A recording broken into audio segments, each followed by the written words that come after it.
So that creates a little bit of anger from them. But be open to the new friends coming into your life. And many times it's someone who's been through something very similar, whether it's financial, physical, or otherwise. And in the meantime, my other friends have come back with a little more understanding. So I would say, and choose the people, friends or family, who are going to be supportive. Probably every one of these questions we could go on and on, but I prefer to, if you want more, you can catch us afterwards. I'd like to give a lot of people a chance if you want to. Yes, ma'am. I just wanted to thank all you people that are doing this. When I first got to fibromyalgia 27 years ago, there was none of this. It was all negative so that you wouldn't get any pay for being sick, and I really appreciate it. So thank you for the appreciation. There is a lot more education out there right now, and I'm glad you picked up on this. Our intent today is not to be negative, even though we talk about the intruder and battleground. It's really meant to be a positive message. Yes, Jerry? I'd like to know from Sherry's experience, the most helpful in relieving symptoms, the most helpful adjunct therapy that you've found. Okay, so what was the most helpful for me in dealing with the symptoms? Yes, ma'am. Okay. Two of the major things were, actually this was after a car accident, but it helped my fibromyalgia. An occupational therapist came to my house and showed me how to do the things that I needed to be able to do with low energy, low pain, and showed me accommodations for that. I also was able to have someone like that come to my workplace and show how to brace some things up. So I'd recommend occupational therapy, and I had a physical therapist who did not try to strengthen me, but tried to help me stretch and reduce pain on my own. At a stoplight, at my house, or at work. I did not have to go there to relieve pain. Another question about the emotional, relational impact. Yes? I wanted to know what brought you from false light, you personally, a process, or what helped you get from the false light up to the rich light? Yeah. And how long did that take? Yeah.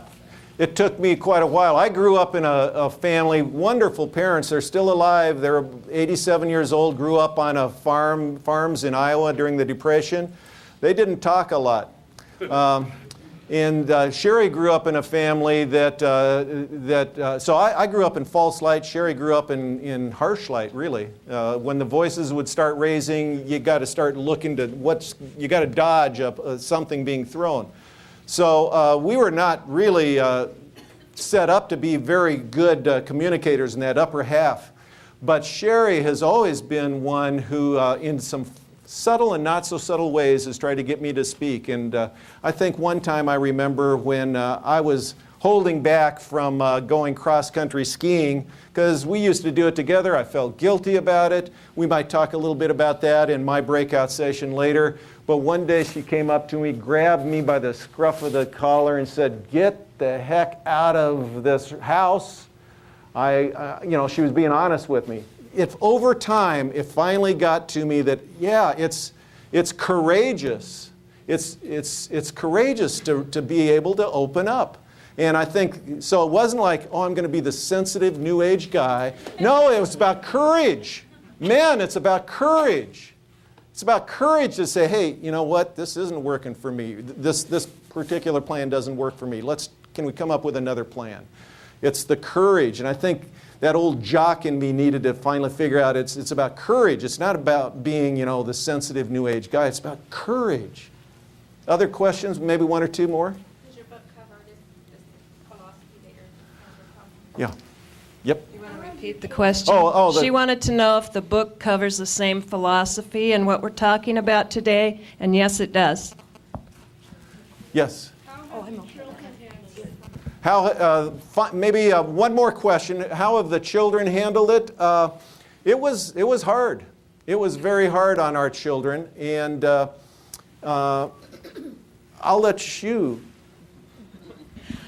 At the time, well, I can tell you now as adults, one particular child is very angry at me.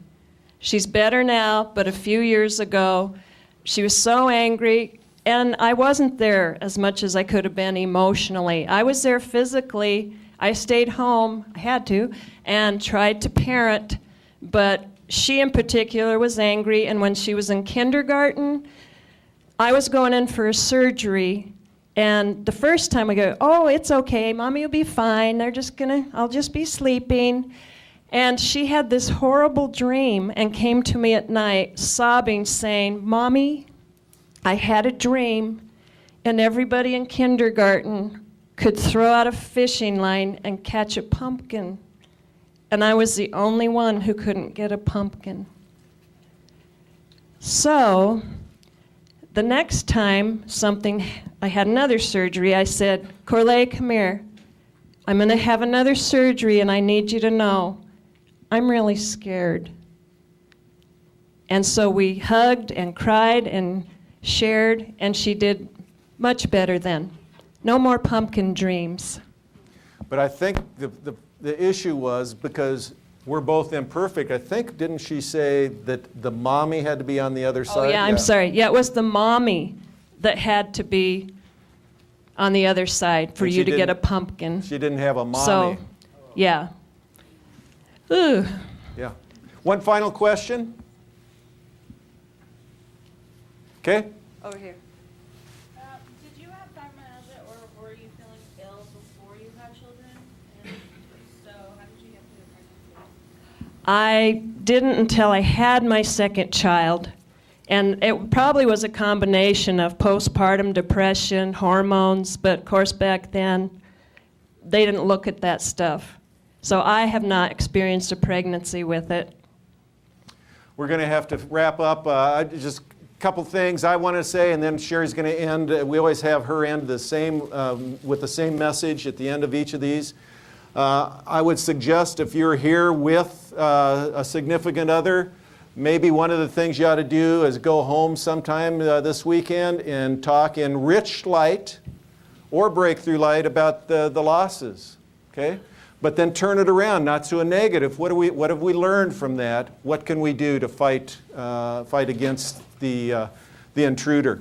When I was a child growing up in Boulder, Colorado, my bedroom was in the basement of my parents' house. In the middle of the night, this basement bedroom would be pitch black. One night while I was lying on my stomach, I somehow got my right arm jammed between the headboard and the mattress, and I pulled it out slowly and realized, whoa, this baby was dead. No feeling whatsoever in my arm. Nothing I could do about it, so I just went to sleep on my stomach. A couple minutes later, I rolled over onto my back, and as I did so, my hand fell on my face. Now think about it, my face fell to hand, but my hand did not feel a face. I jerked up screaming with this limp appendage till I realized I had met the enemy, and it was me. If you choose, and I will say that, choose to stay in the bottom half of those 4 levels, in false and harsh light, you're being your own worst enemy. And you're not fighting the intruder. And you're not growing in your relationship. But if you have the courage and the commitment to strive to do that very difficult thing, which is to communicate in that upper realm, you are your own best ally, and you're really strengthening your relationship. And finally, Sherry, one final thought. Would really like to leave you with this message and hope you can carry it with you. You are not alone, and there is hope. Thank you.